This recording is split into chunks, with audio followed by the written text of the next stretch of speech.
Hi everyone, if you have been using the Coinbase app and don't know how to buy the Shiba Inu coin on the Coinbase app, then this tutorial is for you. In today's video, I'm going to show you how to buy Shiba Inu coin on the Coinbase app. So let's dive right in. First of all, find the Coinbase app on your home screen. Now open it. After opening the app, you will see something like this on your home page.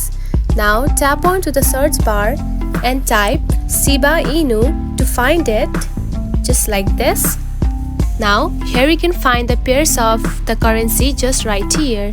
Now tap onto one of it that you are interested in, just like this. Now to buy the currency, simply tap onto the buy option right here. Then add the additional information about the cryptocurrency, and after that you can simply proceed to buy it. And that's it. This is how you can buy Shiba Inu coin on the Coinbase app. If you found this video helpful, don't forget to like and subscribe for more tips. Thanks for watching.